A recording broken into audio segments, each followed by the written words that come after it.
Yo, yo, yo! Hey, yo, what's good to all my heroes and villains out there? It's your boy LC. Guys, welcome to the episode of Heroes and Villains Collectibles. And yo, this is going to be a good one, yo. I'm excited. I'm excited, yo. We are going to go ahead and do the Spider-Man Noir, the history and origins. So let's go ahead and do that now. Let's see here. Okay, let's get that ready. And here we go. Alright guys, check it out. So this is going to be the origins of the Spider-Man Noir and the different stories that he's been in. We're also going to see stories of, everything that he's been in, even with him interacting with other Spider-Man through the multiverse. So this is going to be dope. Damn. So we're going to go ahead and check it out right now, guys. Comment below, smash that like button, and let's keep it going.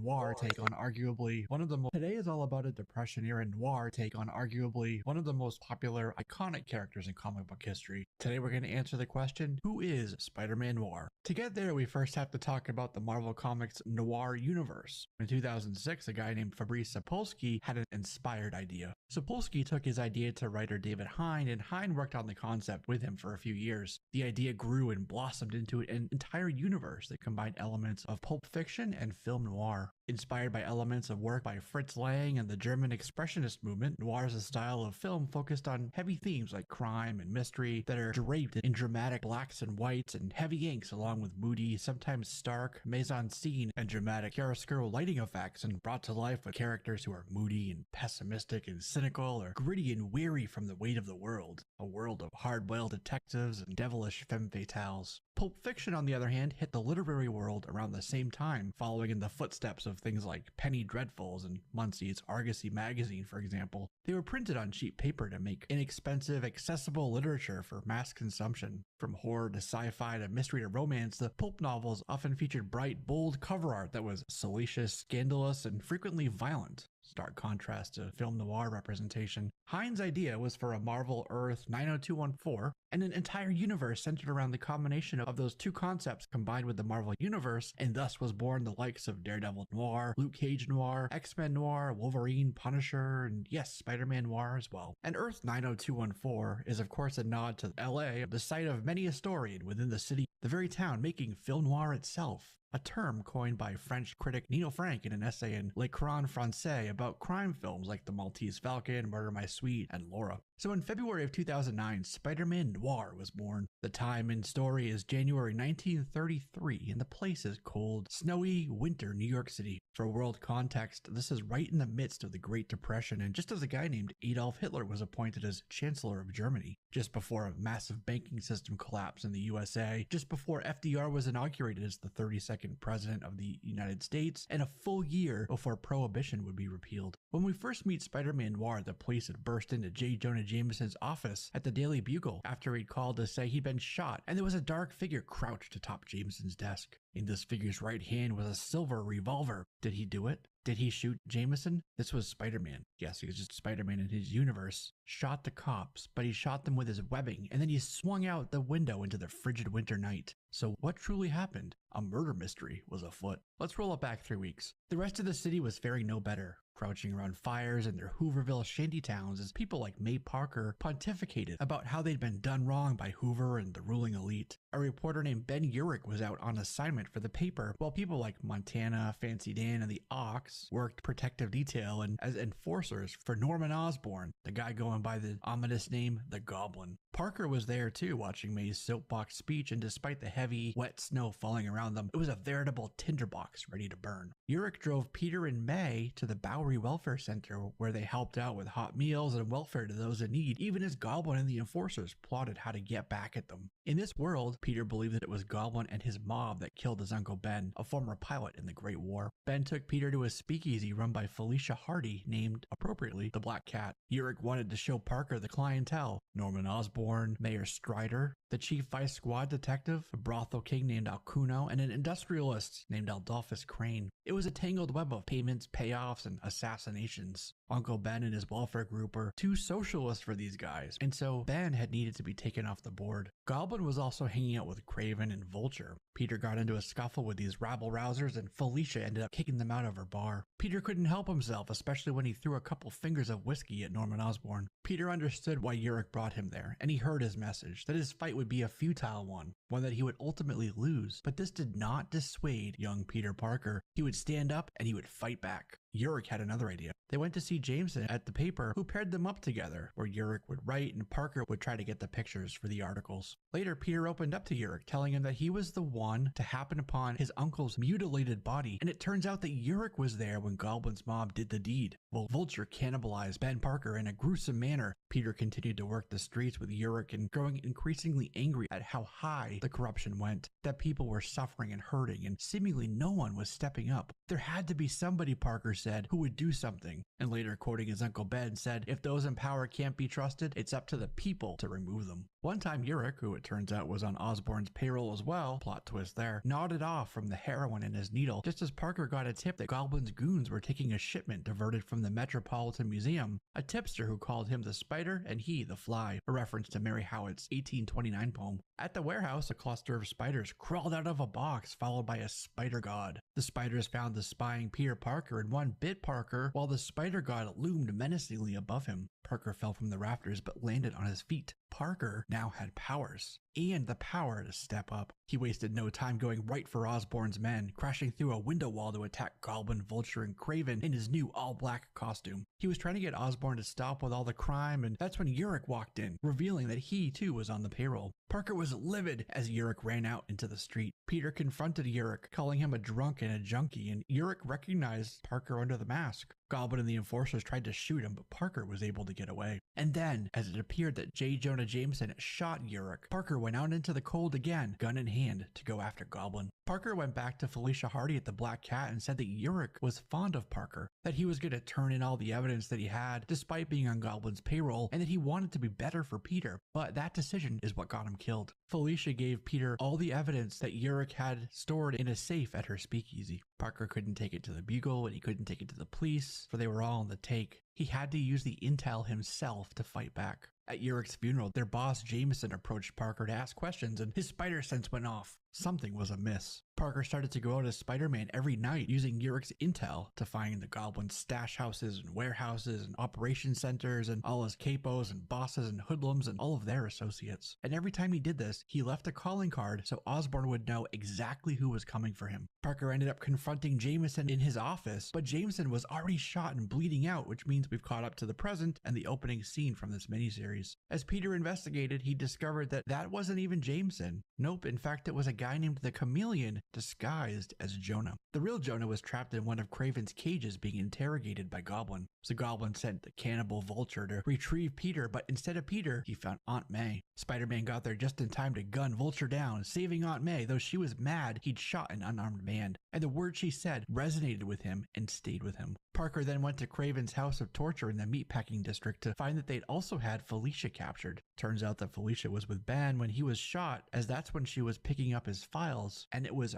her, Felicia Hardy, who shot J. Jonah Jameson, well, Chameleon, at his office. Parker swung down, web shooting from his wrists, and fought the criminals to save the real Jameson, while Osborn tried to escape with his hostage, Felicia Hardy. Spider-Man caught up with them and he fought Osborn. So Osborn pulled off Spidey's mask to see it was indeed Peter Parker under there, and Parker pulled off Osborn's mask to reveal Osborn's true facade, goblin-esque face that was monstrous and ultimately the source of his ire. Osborn wanted to shoot him, but Parker remembered what Aunt May said. He didn't want to live in a world where people would shoot people like animals, so instead, he said Osborn would stand trial for his actions. Spider-Man got another miniseries called Eyes Without a Face that takes place in the fall of 1933. A new crime boss named the Crime Master had risen up in the vacuum left when Goblin was taken down. This series leaned into the racial divide in America at the time, slave trade, and an organization for Nazis in America. We also meet this world's Mary Jane and Robbie Robertson, along with Crime Master's enforcer Sandman, and both Dr. Connors and Dr. Otto Octavius. All this while FBI agent Gene DeWolf was investigating. Oh, and Spider-Man was now wielding a Tommy gun with his revolver as he continued to fight more crime. Joseph Ansel, it turns out, was the head of the Friends of New Germany and had set up a guy named Sammy to be Crime Master. And he ran crime in the city while also capturing people of color to turn over to Dr. Octopus, who would in turn turn these people into mindless slaves. And this worked until both the FBI and Spider-Man took them down. It wouldn't be until 2014's Superior Spider-Man issue 32, the start of the Edge of Spider-Verse, when Spider-Man Noir would finally interact with the main Marvel universe. In this issue, he was recruited to join Doc Ock's Spider Army. He then got the cover of Edge of Spider-Verse issue 1. This told a story from Noir's 1939, which confirmed it's the blood of Spider-God Anansi that flows through Spider-Man Noir's veins. This time his foe is Mysterio the Magician, aka the Magnificent Mysterio, and he was working with a guy named Wilson Fisk. And as they battled, an inheritor named Karn showed up, the one slaying spiders and spider totems across the multiverse. And during that fight is when Superior Spider-Man appeared to portal him to the future to battle Morwen and the rest of the inheritors. Noir and the Spider Army fought Karn and then other inheritors in a giant battle royale. He went with them to the Spider's secret safe zone on Earth 13. The inheritors wanted Cindy Moon, aka Silk, as she was supposedly a bride totem, but she escaped, so Spider-Man and Spider-Man Noir went after her, with other spiders calling Spider-Man Noir Turtleneck. The trio made their way to an alternate Earth, but inheritors Brix and Bora found them and attacked, so Spider-Man Noir and Spider-Woman fought to protect Silk. Noir was shot, but they managed to escape through the portal to Spider-Man Noir's reality. And while he healed, the others teamed up with Black Cat, 616 Spider-Man, Spider-Gwen, and others. In 2015's Spider-Verse Team-Up Issue 1, Spider-Man Noir was featured with Six-Armed Spidey in a tale entitled The Luck of the Parkers. At this time, Superior Spider-Man had sent them across the Spider-Verse to find and recruit more spiders to the Spider Army. They came across one who had an allergic reaction to the spider bite and ended up transforming into a giant humanoid hairy spider right there at the hospital after Six-Armed Spidey gave him a serum. The serum worked as when he transformed back to Parker, his spider power was undetectable and he was now safe from Karn and the inheritors. Toward the end of Spider-Verse, when Karn became the next Great Weaver, a team of spider variants were tasked with mending the severed webs of the Great Web of Life and Destiny all across time and space. The warriors of the Great Web became known as the Web Warriors. Spider-Man Noir also showed up in 2015's Secret Wars Spider-Verse story and in a Battle World domain known as Arachnia. He was there with Spider-Gwen, Spider-Man India, Spider-Man UK,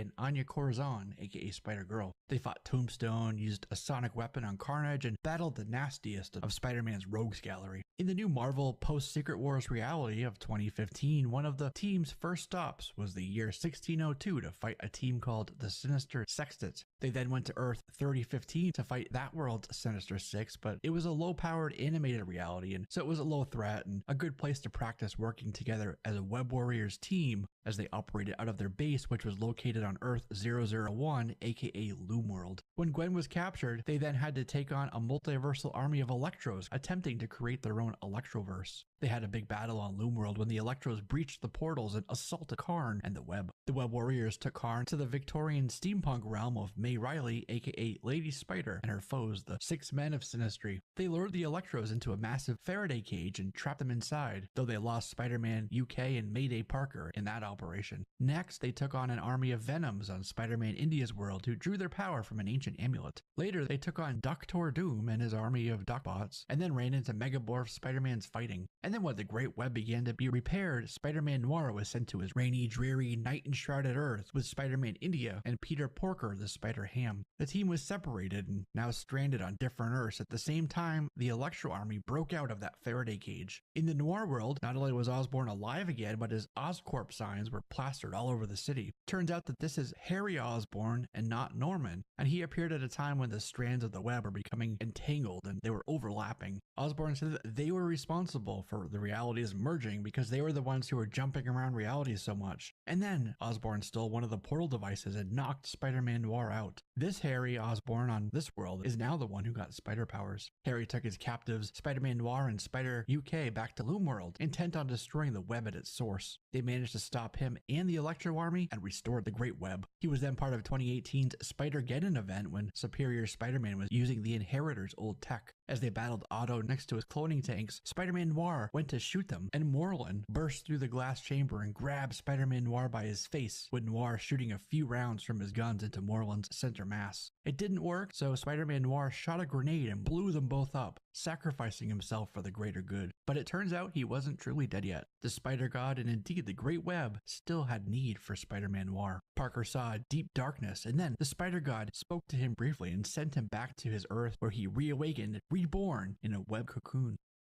He went back to being a vigilante and an investigator. Just in time, it turns out, for Miles Morales to find him, as there was more trouble from the Web of Life and Destiny, and Annie Mae Parker was missing. Miles wanted the Spider Totem to his Spider God, a totem in the form of a cicada stone necklace, which was in the hands of Madame Swarm and the Third Reich. In 2020, Spider-Man Noir got a third miniseries. Word that he was back was getting around after Nazi Zeppelin was brought down over Midtown Manhattan, set against the backdrop of the world bracing for the start of World War II. He was investigating the murder of Holly Babson at Felicia's Black Cat Club. He paired up with Holly's sister for a globe-trotting adventure to find the killer or killers. They went to London to meet with the ambassador for passage to Berlin, Germany. Best he could do, the ambassador said, was Sicily. Meanwhile, the Third Reich had them under surveillance. They wanted their totem back. A goon stole the jewelry just before they embarked for Italy. From there, they made their way to Museum Island in Berlin to confront Dr. Heinrich Hellstrom. The doctor was dead, but Electro was waiting for them. They repelled Electro with a satchel full of TNT and help from a secret agent named Byron Ironsides. He helped them hop on a plane to Istanbul, Turkey, and en route they had trouble getting over the Matterhorn in the Alps. The flaps were frozen on their plane, so they couldn't climb until Spider-Man Noir went outside the plane and used his webbing to force the flaps to move. So from there, they took camels to the ruins of Uruk, Babylon in Mesopotamia. When they were ambushed by a group of Nazis, a lady in their party named Huma turned on them and put a gun to Spider-Man Noir's head. That's when their travel partner, Huri, revealed herself to be a Wakandan Dora Milaje, whose mission was to protect the Macron crystal inside the temple right there in Uruk. Agent Ironsides strafed the ground with the cannons on his plane and then almost escaped with Parker and Huri before Electro knocked him to the sand. Inside the temple, the Guardian of the Crystal held them off while they transformed into creatures just before the underworld versions of a group of villains showed up, led by Huma, who was now the goddess Inanna. Her sister Holly, it turns out, was the goddess Ereshkigal. Noir battled the undead villains while the others worked to get to the Macron crystal. The Spider God also showed up to coach Parker, then ate Inanna while Noir flung the cicada stone right into the Macron crystal to destroy it, thereby saving reality and the Web of Life and Destiny. In 2022's Edge of Spider-Verse, Noir Parker was back in his PI office on his own homeworld, drinking and reading Anthem by Ayn Rand, a story about individualism and perhaps him looking for his place in his own voice in a reality filled with Spider-Verse variants. Parker saved a lady he called Sharon from muggers, and Sharon would turn out to be Shathra. Parker was pierced and thought he was gonna die, so he penned a letter to Mary Jane, but didn't finish it before Shathra's wasp venom converted him to a waspified Spider-Man Noir, and he joined her ranks. In 2022, Spider-Man Noir showed up as Spider-Woman, Silk, Miles, and 616 Spidey were fighting Shathra, and Noir took a blade and stabbed Spider-Woman with it, severing her from the Web of Life and erasing her from reality. Spider-Man Noir was backed up by Waspified, Ghost Spider, Spider-Girl, and Spider-Punk. Now, having taken his villainous turn, he fought the other spiders like Anya Corazon, Silk, Miles, and even Morlun. Anya cast a spell trapping Spider-Man Noir and the others on Earth 616. This is where Morlun, Silk, Spider-Weaver, and Sun Spider captured Spider-Man Noir and had to fight Spinstress, who'd become Waspified as well. They wanted Spider-Man Noir's blade, but the scabbard was empty. It turns out that Spider-Gwen had taken it and used it to erase Earth 616 Spider-Man from reality. Spider-Man Noir continued to help Shathra during the End of Spider-Verse event into 2023. Webweaver spun up a costume to disguise himself as Spider-Man Noir, and he and fake Spinstress brought Morlun and Anya to Shathra on Loom World until Cindy Moon realized she's the chosen one, and stabbed Moreland to restore the web of life. And he continues to be a very important, critical part of ongoing Spider-Man stories. Voiced by Nick Cage in Spider-Man Into the Spider-Verse, he had some of the funnest quotes from the movie. On February 9th, 2023, a Spider-Man Noir live-action film was announced at Amazon. So where will he show up again? We'll have to wait and see, which means that's a wrap on this one, my friends. I'm Jesse, this is JLS Comics, and I'll see you soon.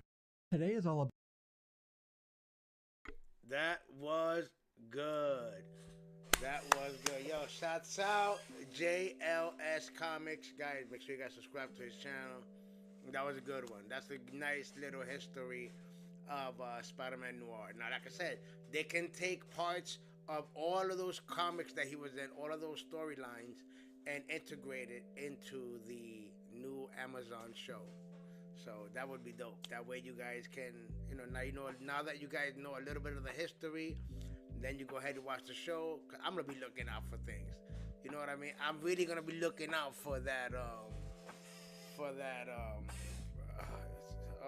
God, the little square, a Rubik's cube. I'm gonna be looking out for that, man. If we see the Rubik's cube, you know what I mean, then you already know this is gonna be the same Spider-Man from Into the Spider-Verse. But yo, that was amazing, yo. And there we have it. We've seen the trailers, for black and white trailer for the Spider-Man Noir. We've seen the color trailer. Try to break it down a little bit.